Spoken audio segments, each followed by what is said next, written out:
ஒரு பக்கம் சிபிஎம் வந்து விஜய் வந்து இப்போ ஒரு விஷயம் கிளியர் ஆயிடுச்சுன்னு கேட்டால் இங்கே யாருக்கும் எந்த கொள்கையும் எந்த வெட்கமும் எதுவுமே இல்லைன்றது தெரிய வருது. இரட்டையிலையும் சுருண்டு விடுமா? ஏன்னா விஜயகாந்த் அப்படிதான் அதிமுக ஆதரவு கொடுத்தாரு. எப்படி பார்த்தாலும் இரட்டை இலைன்றது வந்து பார்த்தீங்கன்னா மெல்ல மெல்ல கரைஞ்சி இது ஐஸ் கட்டி மாதிரி அதிமுக வந்து மெல்ல மெல்ல கரைஞ்சிடுச்சு சார். டிவிக்கே டிசைன் பண்ணது வந்து பார்த்தீங்கன்னா பாஜக தான். அதில் மறுக்கிறதுலாம் ஒன்றுமே கிடையாது. அது அண்ணன் திரும்ப தான் கண்டுபிடிச்சி சொல்லணும்னு அவசியமே கிடையாது. திமுகவும் அதிமுக சேர்ந்து ஒரு கூட்டணி அரசு அமைக்க போகிறாங்க அப்படின்னு சொல்கிறாங்க. அது அப்படி அமைச்சாலும் கூட அது மக்களுடைய எண்ணத்துக்கு எதிரானது சார். நான் சொல்கிறேன், எங்கள் தலைவர் வந்து தனித்து வந்து ஆட்சி அமைக்கிற தனித்து போட்டியா எங்கள் தலைவரை கூட்டணிலாம் கிடையாது. இவங்கெல்லாம் வந்து எதிரில் இருந்தாங்க. நான் இப்போ உதாரணத்துக்கு நானே ஓட்டு போட்டு வச்சுப்போம். நான் விஜய் வந்து பார்த்தீங்கன்னா தனித்து நின்றால் தான் ஓட்டு போட்டேன். என் வீட்டில் ஹாலில் என் முன்னாடி வந்து ஒருத்தவங்க நான் எவ்வளோ பெரிய ஆளாக அந்த வியூக அமைப்பாளர் கூட இருக்கட்டும், இப்படி காலை நீட்டி உட்கார்னேன். அந்த விஜய் இன்னைக்கு வந்து பார்த்தீங்கன்னா ஒரு கட்சிக்காரங்க காலையில் விழ வைக்கிறாங்க. பார்த்தீங்களா அரசியல் பாருங்கள் எப்படி இருக்குது. நீங்கள் எவ்வளோக்கு தாவேக நீங்கள் பகச்சிக்கிறீங்களோ, விஜய் நீங்கள் வந்து விஜய்க்கு எதிராக செயல்படுறீங்களோ முடியாது. தாமரை தமிழ்நாட்டில் கிங் யாரு, கிங் மேக்கர் யாரு, அது மட்டும் எனக்கு.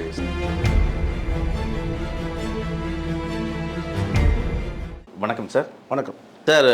இன்று விஜய் பதவியேற்பதாக இருந்தது. மக்கள் தாவேகா தொண்டர்கள் எல்லாம் நேரு ஸ்டேடியத்தில் குவிஞ்சிருக்காங்க. எல்லாம் கண்ணீரோடு அங்கே நிற்கிறாங்க. நிகழ்ச்சி நிறுத்தப்பட்டிருக்கு. விஜய் ஆளுநரை சந்தித்திருக்கார். ஆளுநரும் என்ன சொல்கிறார் தெரியல. அடுத்தபடியாக எடப்பாடியும் ஆளுநரை சந்திக்கிறார். என்ன அங்கே நடக்குது? விஜய் பெரும்பான்மை நிரூபிக்க ஆளுநரை சந்திக்கிறார். ஏன் எடப்பாடி அங்கே போகணும்? இல்லை, எனக்கு இது வந்து இந்த சொல்லுவாங்க, இந்த ஆடுமொழி ஆட்டம்னு சொல்லுவாங்கள்ல, அது மாதிரி தான் இருக்குது. ஏன்னா ஒரு பக்கம் சிபிஎம் வந்து விஜய் வந்து இப்போ ஒரு விஷயம் கிளியர் ஆகிடுச்சுன்னு கேட்டால் இங்கே யாருக்கும் எந்த கொள்கையும் எந்த வெட்கமும் எதுவுமே இல்லைன்றது தெரிய வருது. முதல்ல இந்த சைடில் முடிச்சிடும். காங்கிரஸ் ஒரு பக்கம் மண்ணை கவிடுச்சு 5 சீட்டை வச்சுக்கிட்டு, சரிங்களா? ஒரு 20 நான் சொல்கிறேன், ஒன்று கூட்டணிக்கே போயிடக்கூடாது. கூட்டணிக்கு போயிட்டீங்க, முடிஞ்சிருச்சு, ரிசல்ட்டும் வந்துடுச்சு. அவங்கவுங்க பங்குக்கு தோல்வியை சந்திச்சிங்கன்னு கூட சொல்ல முடியும். இப்போ நீங்கள் 5 சீட்டு எம்எல்ஏ கிடச்சிருக்குன்னா அது திமுகவுடைய ஆதரவில் தான் கிடச்சிருக்கு. அப்போது நீங்கள் என்ன செய்யணும்னு கேட்டால், இந்த இடத்துல இந்த அணி மாறுறதுன்றது, அந்த அணிக்கு இடத்துல இது அணி மாறுறதுன்னு வச்சுங்க. இப்போ தனித்து போட்டிருந்தாலும் வந்து விஜய் வந்து எப்படி இருந்தாலும் வந்து திமுகவுடைய வாக்குகள் தானே வந்து காங்கிரஸ் பெற்று இருக்குது. கூடுதலாக அடிஷனல் வாக்குகள் சொல்கிறேன். காங்கிரஸ்குள்ள வாக்குகள் வந்து பார்த்திங்கன்னா தனித்து போட்டு நீங்கள் போனீங்கன்னா ஒன்றும் பிரச்சனையே கிடையாது. யாரும் ஏதாவது பேச போகிறோம் கிடையாது இல்லையா? அப்போது நீங்கள் வந்து இப்போ அணி மாறுறீங்க, சரி. அவரும் கூட வந்து பார்த்தீங்கன்னா வந்து சரி, அட்லீஸ்ட் உங்கள்கிட்ட ஒரு 15 சீட் இருந்தால் கூட பரவாயில்ல. அவர் தேவைக்கு ஏற்ப உங்கள்கிட்ட சீட்டு இருந்தால் பரவாயில்ல. நீங்கள் 5 சீட்டை போய் கொடுத்துட்டு அதிலே ஒரு வில்லங்கத்தை ஏற்படுத்திட்டு என்னென்னா உள்ளாட்சி தேர்தலையும் பாராளுமன்ற தேர்தலையும் நாங்கள் ஆதரவு அளிக்கிறோம்னு சொன்ன உடனே இப்போ நிலைப்பாடுகள் மாறிடுச்சு. இப்போது அப்படியே வாங்கினாலும் 5 சீட்டு வாங்கினாலும் மீதி இருக்கிற இந்த 6 பேர்கிட்ட வாங்கினா அங்கேயும் தான் கடிதம் கொடுத்துருக்காரு, கம்யூனிஸ்ட் கொடுத்துருக்காரு. சரி, அந்த 6 வந்தால் கூட என்னாச்சு, 11 ஆச்சு. நெருக்கி பிடிச்ச மாதிரி தானே இருக்குது. நாளைக்கு என்ன வேணால் நடக்கலாமே. நாளைக்கு திடீர்னு ஒருத்தர் அப்படி பிடிங்கிட்டு போயிடலாம். அப்பப்போ ஃபோனை போட்டு கன்ஃபார்ம் பண்ண அவன் எங்கே இருக்கிறான்னு சொல்லி. இது இல்லை, இப்போ ஒரு எம்எல்ஏ இங்கே வந்து விஜய் கிங் மேக்கர் யார்? கிங் மேக்கர் நீங்கள் யாரை சார் குறிப்பிட்டு சொல்லுவீங்க? இங்கே அங்கே தான் எடப்பாடியா திருமாவளவனா? நான் பாருங்க, எடப்பாடி வந்து கடிதம் கொடுத்து அறிவித்தால் வழியாக நம்ம சொல்ல முடியாது. இப்போ நேற்றிலேருந்து நிறைய செய்தி ஓடிட்டு இருக்கு. திமுகவும் அதிமுக சேர்ந்து கூட்டணி அமைக்க போகிறாங்க, அரசு அமைக்க போகிறாங்க. அதிமுக தரப்பில் என்ன சொல்கிறாங்கன்னா, எடப்பாடி எப்பவுமே அவர் கிங் மேக்கர் ஆக மாட்டார் சார். இது அவங்க சொல்கிறதுலாம் கிடையாது சார். நாளைக்கு என்ன நடக்கும்னு சொல்ல முடியாது சார். ஒரு பிரச்சனை வரும் சார்.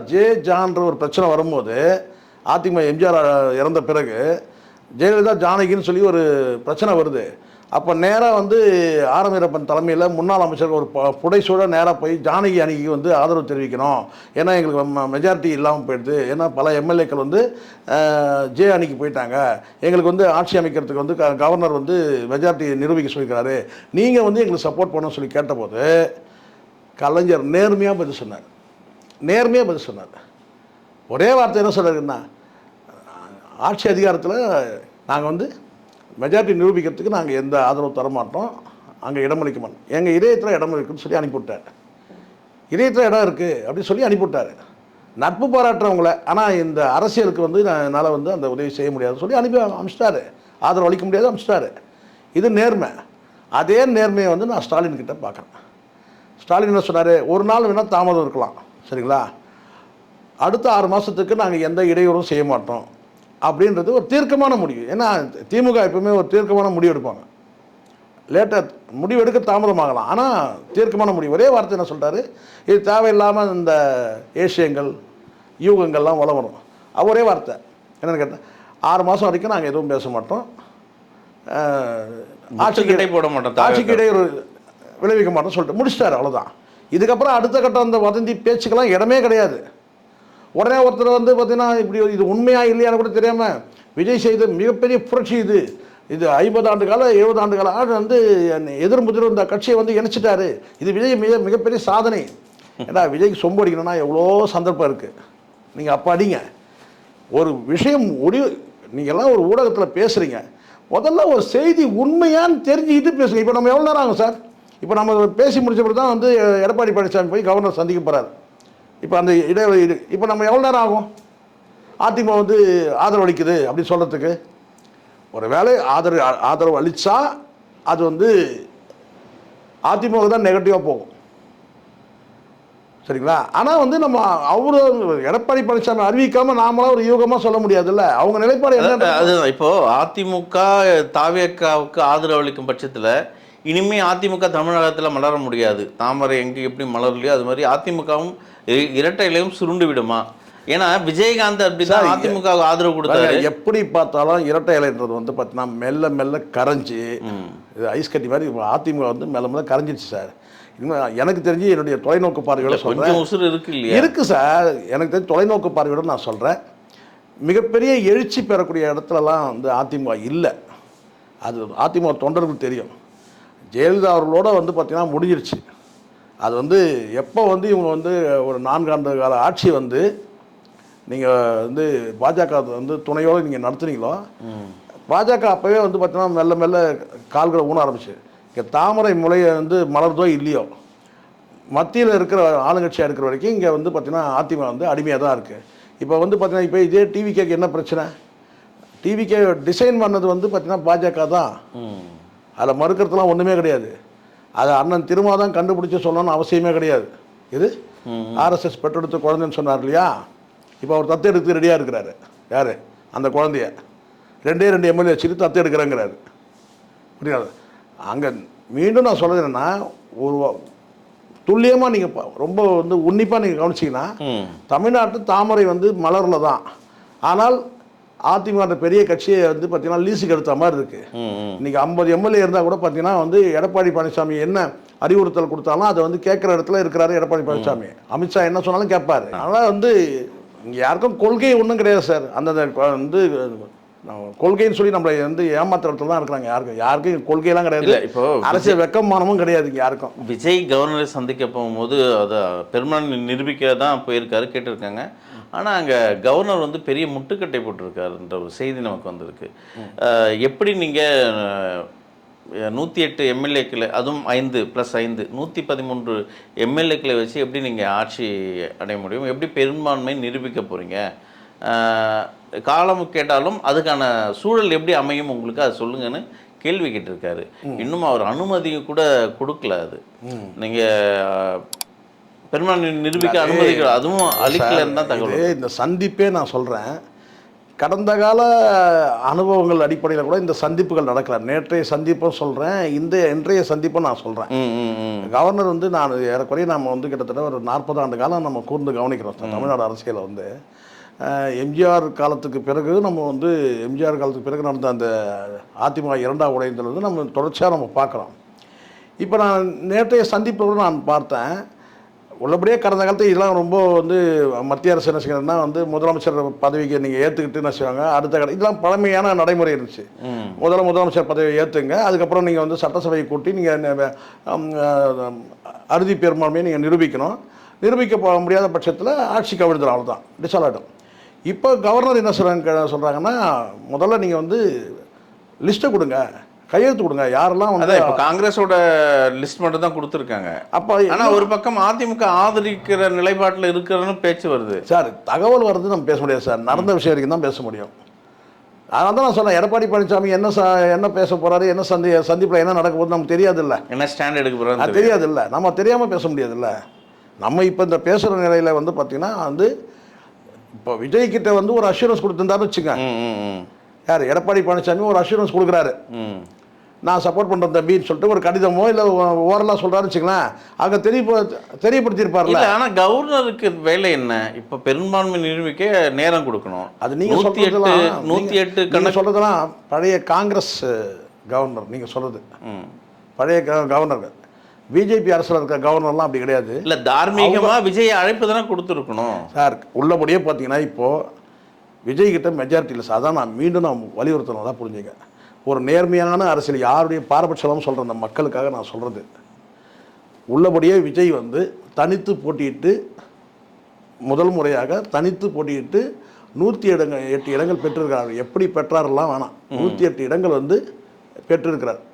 அவருக்கு தேவை இன்னும் 11 இடம் இருக்குது தேவை. அந்த 11 இடம் இல்லை அவருக்கு.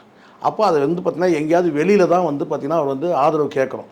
அப்படி ஆதரவு கேட்குறதுன்றது ஒரு நியாயமான அரசியலாக இருக்குமா? இருக்காது.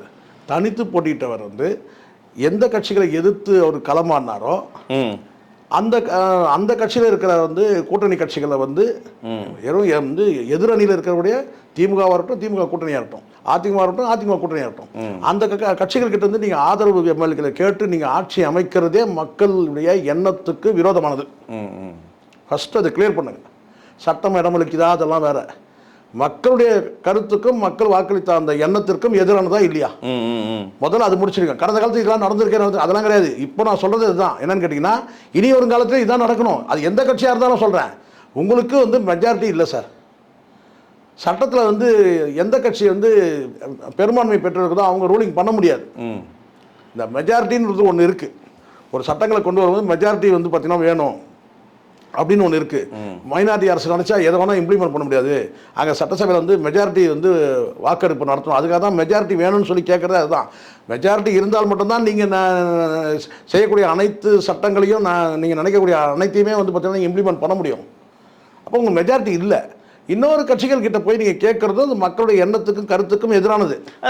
அப்படி என்ன பண்ணணும்னு கேட்டிங்கன்னா ரொம்ப சிம்பிள், ரொம்ப எளிமையானது. கேட்டிங்கன்னா எனக்கு போதுமான மெஜாரிட்டி இல்லை, நான் ரூலிங் வந்து என்னால் அமைக்க முடியாது அப்படி நீங்கள் சொல்லிட்டீங்கன்னா பிரச்சனையே இல்லை.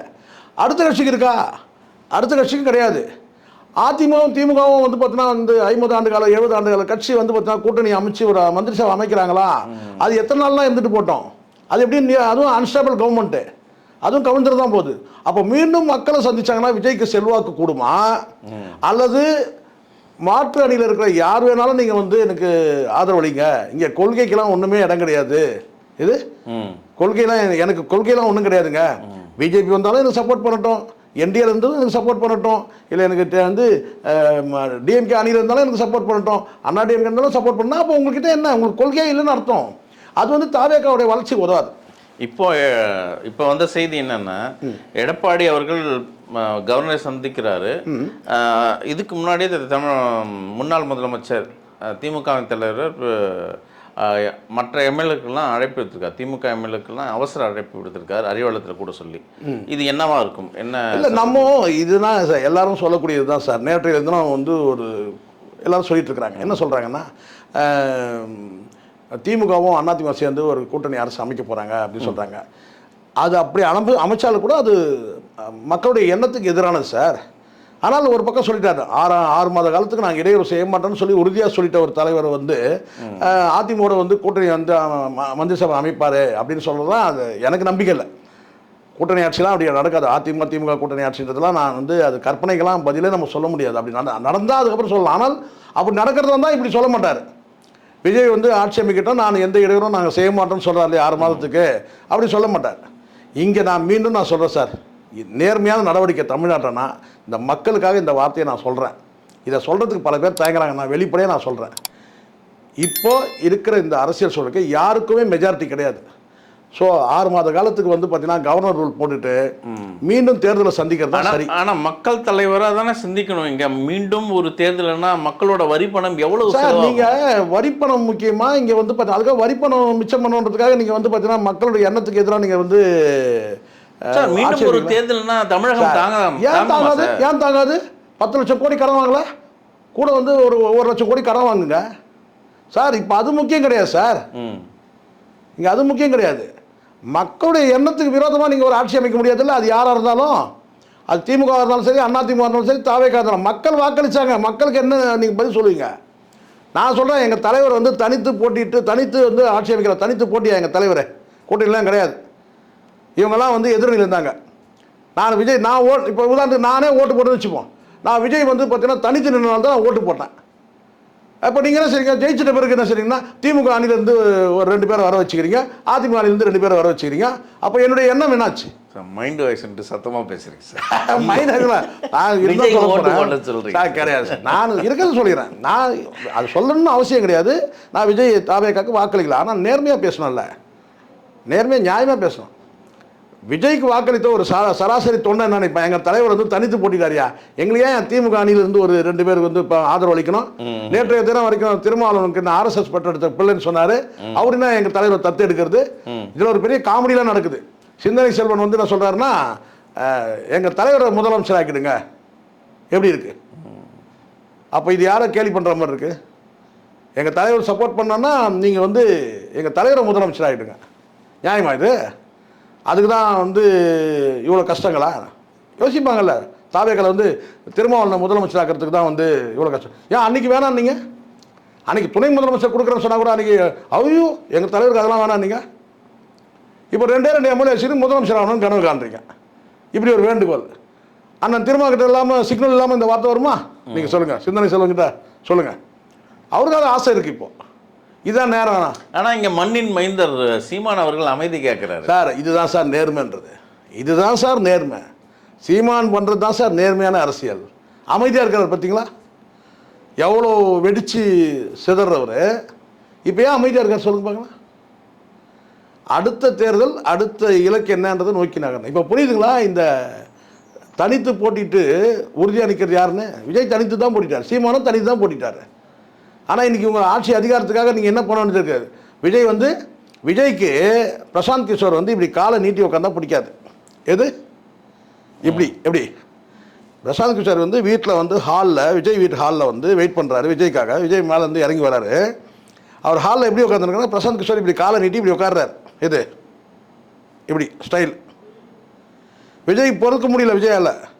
என் வீட்டில் ஹாலில் என் முன்னாடி வந்து ஒருத்தன் உட்காந்து, அவன் எவ்வளோ பெரிய ஆளாக இருந்தால் வியூக அமைப்பாளர் கூட இருக்கட்டும், இப்படி காலை நீட்டி உட்கார்னா அந்த விஜய் இன்றைக்கி வந்து பார்த்தீங்கன்னா ஒரு கட்சிக்காரங்க காலையில் விழ வைக்கிறாங்க. பார்த்தீங்களா? அரசியல் பாருங்கள் எப்படி இருக்குது.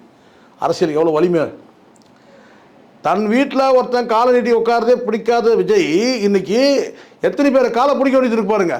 இது தேவையா? இது தேவையா? இப்போ சீமானை சொல்லுங்க. நீங்கள் சீமான் யார் காலில் வந்து போய் பிடிச்சாரு? யார் காலில் விழுந்தார் சொல்லுங்க. இதுதான் அங்கே மண்டியிடாத மானுன்றது இதுதான். இப்போ விஜய் மண்டியிட கூட சூழல் இருக்குது. காரணம் ஒரு 11 MLA ஒரு பதவிக்காக பதவிக்கு துச்சமாக போட்டு வந்து பார்த்தா எலெக்ஷன் கண்டக்ட் பண்ணுங்க. என்டி ராமாராவுக்கு இருந்த அந்த தில்லு இல்லை, என்டி ராமாராவுக்கு தில்லு இருந்தது இல்லை. அதுதான் மீண்டும் அந்த அலை அடிக்குமா? அலை அடிக்குமா? இப்போ நீங்கள் ஒத்துக்கிறீங்களா? அப்போ நீங்கள் ஒரு டெம்பரரி ஸ்டேட்டஸ் அப்படி தானே? அப்போ உங்களுக்கான அந்த மதிப்பு நீங்களே நம்பலை. இது டெம்பரரியாங்க, இது ஏதோ வந்தேன் கூட்டணியாக மக்கள் ஓட்டு போட்டாங்க அப்படி நீங்களே நம்புறீங்க. சுனாமி ஒரு தடவை தான் வரும் சார். அப்போ எப்படி இருந்தாலும் டெம்பரரி தானே சார் இது. ஒரு வருஷம் நீங்கள் ஆட்சி அமைக்கிறீங்க சார், ஆட்சி கவுந்துடுது சார், மறுபடியும் மக்களை சந்திக்கிறோம் சார். என்னங்க நீங்கள்? இது மக்கள்கிட்ட வெளிப்படையாக ஒரே ஓப்பனாக ஒரே ஸ்டேட்டஸ் என்ன தெரியுங்களா? இதுதான் பண்ணணும். கடைசியாக ஜான் அதான் பண்ணுவான். ஜான் வந்து சாதாரண ஆள் கிடையாது. என்ன இந்நேரம் வேலை இன்னும் முடியல. ஜான் வேலை முடியல. ஜான் வந்து பார்த்தீங்கன்னா சார் நான் சொல்கிறேன் பாருங்க சார், ஜானுடைய அறிவு, ஜானை மட்டுமே வந்து விஜய் நம்பினா 160 இல்லை எவ்வளோ 160 சீட்டு அடித்து வந்து பார்த்தீங்கன்னா ஸ்ட்ராங்காக உட்கார வைப்பான். யார்? ஜான். நீங்கள் ஜான் மட்டும் நீங்கள் ஜானை விட்டு கொடுக்க மாட்டேன் எந்த சூழ்நிலையும். எவ்வளோ 160 சீட்டு வந்து பார்த்தீங்கன்னா ஸ்ட்ராங்காக உட்கார வைப்பான். ஆனால் அங்கே என்ன நடக்குதுன்னு சொல்ல முடியாது. இல்லை பாஜக கவர்னருக்கு அழுத்தம் கொடுக்குதா விஜய் ஆட்சி ஆளக்கூடாதுன்ட்டு அது மாதிரி அழுத்தம் சார்? நான் சொன்ன பிஜேபி அவங்க வந்து பார்த்தீங்கன்னா இப்போ அவங்க எதிர்பார்த்தது நடக்கல சார். பிஜேபி ஒரு 10 MLA வந்திருந்தாங்கன்னா அவங்க என்ன வேணா ஆடலாம். நீங்கள் வெறும் கடாயை போட்டு நீங்கள் வந்து கரண்டி விட்டுட்டு கூட ஆடி இருந்தா பிஜேபி அங்கே எதனா இருக்கணும்ல. காங்கிரஸ் கிட்டயாவது 5 எம்எல்ஏ இருக்கிறாங்க, உங்ககிட்ட ஒன்னே ஒன்று வச்சிருக்கீங்க, அது வந்து குற்றாந்தசியாக கொடுத்தான் வந்துட்டான். இவனும் இது அவன் யாருக்கும் தெரியல. என்ன யாரோ ஒருத்தன் வந்துட்டான் சார், எம்எல்ஏ இல்லை நீங்கள். இப்போ நீங்கள் விஜய்க்கு நான் கேட்குற ஒரு வார்த்தை ஸ்ட்ராங் ஏதோ இது சொன்னால் உடனே விஜய்க்கு சொம்படிக்கணும்னு சொல்லிடக்கூடாது. நீங்கள் நான் அப்படிப்பட்ட ஆள் கிடையாது, சொல்ல மாட்டேன், மக்கள் சொல்ல. ஆனால் அது தெரியாது.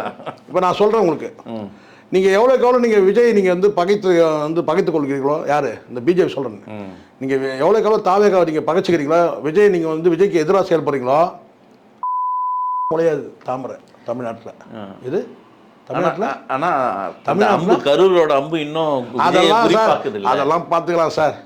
அதெல்லாம் ஜான் வேறு மாதிரி தூக்கிடுவான் பழிவாங்க நடவடிக்கைன்னு சொல்லிட்டு.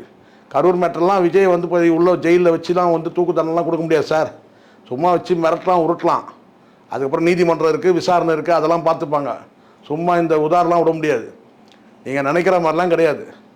இன்றைக்கி பெரும்பான்மை வந்து பார்த்தீங்கன்னா உலகம். இப்போ நான் கேட்குற ஒரு வார்த்தை, அவ்வளோ தூரம் நீங்கள் அநீதியாக நீங்கள் வந்து விஜய் நீங்கள் அப்படி அல்ப சுலமாக அப்படி நினச்சிங்கன்னா வேறு மாதிரி போயிடும் தெரியுமா? அது இதை சொன்னால் ஐயோ இவன் என்னையா இவன் அப்படியே இப்படி தாவியாக்கு இப்படி அடிக்கிறான் ஜால்றான்னாங்க. நீங்கள் அப்படி அல்ப சுலமாக நினைக்காதீங்க சார். ஜான் வந்து நீங்கள் நினைக்கிற மாதிரி ஆள் கிடையாது. அப்படி நீங்கள் இப்போ நான் கேட்குறேன், எத்தனை லாக்அப் டெத் நடந்துச்சு? ஓப்பனாக பேசலாமா? எத்தனை லாக்அப் டெத் நடந்துச்சு? ஆனால் ஒரு குறிப்பிட்ட ஒரு லாக்அப் டெத் மட்டும் ஏன் வந்து ஐநா சபை வரைக்கும் எதிரொலிச்சுது? கடந்த காலத்தில் எத்தனை லாக்அப் டெத் நடந்துச்சு சார்? எப்படி வந்து ஜெயராஜ் அந்த ஃபெனிக்ஸ் மட்டும் வந்து பார்த்தீங்கன்னா ஏன் ஐநா சபை வரைக்கும் எதிரொலிச்சுது? ஏன் சொல்லுங்கள் ஏன்? Community, religion. நீங்கள் ரொம்பலாம் வந்து விஜய் போட்டு நீங்கள் ரொம்பலாம் கசக்க முடியாது. இப்படிங்க சொல்லுது, அது உலக அளவில் சப்போர்ட் வந்துடும். அப்புறம் நீங்கள் அவனை வந்து தேசிய தலைவர் தாண்டி உலக தலைவர் ஆக்கிட்டீங்க. ட்ரம்புக்கு போட்டியா பேசுறீங்க சார். நான் இருக்கிறது அடுத்த நீங்க சொல்லுவீங்கன்னு எனக்கு தெரியும். இதை நீங்க சொல்லுவீங்கன்னு தெரியும். அடுத்து விஜய்க்கு சொம்படிக்க ஆரம்பிச்சாரு. கிடையாது, விஜய் என்ன தாண்டி வேற யாரும் விஜய் விமர்சிக்கவே இல்லை. அவ்வளோ கடுமையான விமர்சனம் வச்சிருக்கிறேன். ஆனால் பிஜேபி இந்த மாதிரி ஒரு ஆட்டம் ஆடும்போது என்னதான் நம்ம வீட்டு பிள்ளை ஆயிட்டார்ல சார். இது நம்ம வீட்டு பிள்ளை ஆயிட்டல. இப்போ நான் சீமான் மாதிரி பேசுறதா நினைக்கிறீங்களா நீங்கள்? இல்லை சார், உண்மைதானே இது. இங்கே பிஜேபி சார், தேசிய கட்சிகள் நல்லா புரிஞ்சுக்கணும். தேசிய கட்சிகள் வந்து இங்கே வந்து சதுரங்க விளையாட்டு போட முடியாது. விஜய் நீங்கள் வந்து ஆட்சிக்கு வர்றதுக்கு முன்னாடி ஒரு கட்சி ஒழிச்சிட்டான் பார்த்தீங்களா, காங்கிரஸா? இது இன்னும் முதலமைச்சர் ஆகல சார் விஜய். காங்கிரஸ் ஒழிச்சா நீங்க என்ன நினைப்பீங்க? ஐயோ அந்த காங்கிரஸ் முதலமைச்சர் ஆன உடனே நான் வந்து காங்கிரஸ் தயவு தானே சார் இன்னைக்கு கவர்னர் கிட்ட லெட்டர் கொடுத்துருக்காரு. திருப்பி பாருங்க சார், ஒழிச்சிட்டாருன்னு சொல்றேன். நீங்க லெட்டர் கொடுத்துருக்காரு, நீங்க லெட்டர் கொடுக்க வச்சுதான் ஒழிச்சிட்டாருன்ற நான் காங்கிரஸ். சரி காங்கிரஸ் ஒழிஞ்சிருச்சு சார். திமுக சார் ஆவேக்கா ஆட்சி அமைக்குதோ இல்லையோ, காங்கிரஸ் ஒழிஞ்சிருச்சு. இது நீங்க வேணா பாருங்க. இப்போ இதே காங்கிரஸ் ஒரு 15 சீட் 20 சீட் இருந்தாலும் நீங்கள் சொல்லலாம். சரி 5 வாங்கி காங்கிரஸ் வந்து பார்த்தீங்கன்னா முத்திரை குத்தியாச்சு. இது தாவேக்கா முத்திரை அடிச்சாச்சு. நன்றி மீண்டும் வந்து வராதுன்னு சொல்லிட்டாங்க திமுக. அதோட முடிஞ்சிச்சு. எல்லாம் கூட்டம் கலைங்க சார். ஆமாம், எல்லா கூட்டம் கலைச்சிருங்க. சரி, கிங் யாரு கிங் மேக்கர் யாரு அது மட்டும் எனக்கு நான் சொல்கிறேன் சார். விஜய் வந்து ஒருபோதும் வந்து ஆட்சி அமைக்கலனா கூட யாருக்கும் ஆதரவுலாம் தரமாட்டார். கண்டிப்பாக தரமாட்டார். சப்போர்ட்லாம் தரமாட்டார். திமுகவுக்கோ அல்லது அதிமுக சான்ஸே கிடையாது. கிடையாது. ஏன்னா அவர் முதலமைச்சர் ஆகணுன்றது தான் அவங்களுடைய. ஆனால் திமுகவும் அதிமுகவுக்கு தராது. அது எனக்கு நம்பிக்கை இல்லை. ஏன்னா முதலமைச்சர் அந்த மாதிரி முடிவுலாம் எடுக்க மாட்டார். அவசர ஆலோசனை பண்ணிருக்காங்க சார். அது எதிர்கட்சி கிடையாது. அது எதுக்கு சார்? அது எம்எல்ஏங்களும் பாதுகாப்பாக வச்சுக்கிறாங்க சார், அவ்வளோதான் சார், வேறு ஒன்றும் இல்லை சார். 1/3 எம்எல்ஏக்கள் வந்து பார்த்தீங்கன்னா ஸ்ட்ராங்காக வைக்கணும்ல, அதெல்லாம் வச்சுருக்காங்க. அடுத்து ஆட்சி அமைச்சா நம்மளுடைய செயல்பாடுகள் எப்படி இருக்குன்னு பேசணும் இல்லையா? அடுத்த ஆட்சி அமைக்கும் நம்மளுடைய செயல்பாடுகள் எப்படி இருக்குன்னு பேசணும்ல. நான் வேற இல்லைப்பா, ஸ்டாலின் என்ன சொல்றாரு, நான் வேற இல்லை, தம்பி தான் இருக்கிறாப்புல, அதனால நம்முடைய அணுகுமுறை எப்படி இருக்குன்னா அது பேசுவாங்க. எம்எல்ஏக்களை கூட்டிட்டாலே உடனே வந்து இதுதான் காரணம், அவங்க ஆட்சி அமைக்கணும், இங்கே ஆட்சி அப்படி கிடையாது. எதிர்கட்சியாக எப்படி செயல்படும் சொல்லி இன்ஸ்ட்ரக்ஷன் கொடுக்க வேண்டாமா எம்எல்ஏக்களுக்கு? பாதுகாப்பு. திமுக ஒரு விஷயம் சொல்கிறேன், இந்த துக்ளக் ரமேஷ் இந்த போன்ற அந்த வலதுசாரிகளுக்கு சொல்கிறேன், திராவிடம் அழிந்தது, திராவிடம் ஒழிந்தது அப்படிலாம் சொன்னீங்கல்ல. திராவிடம்லாம் அழியல, அழியவும் அழியாது. இது அது அப்படியே தான் பத்திரமா இருக்குது. நீங்கள் தான் ஏதாவது முளைக்கிறதுக்கு ட்ரை பண்ணணும். இந்த பாஜக இது முளைக்கிறதுக்கு ஏதாவது ஒரு வேலை பண்ணுங்க. நீங்கள் இப்படியே அடுத்தது அழிஞ்சது கிழிஞ்சதுன்னு பேசுனீங்கன்னா வேலைக்கு ஆக மாட்டீங்க. பார்ப்போம் சார். இன்னைக்கு விஜய் அவர்கள் பதவி ஏற்பாரா ஒரு பெரிய கேள்விக்குறி தான். காலம் பதில் சொல்லும். நன்றி சார். நன்றி சார்.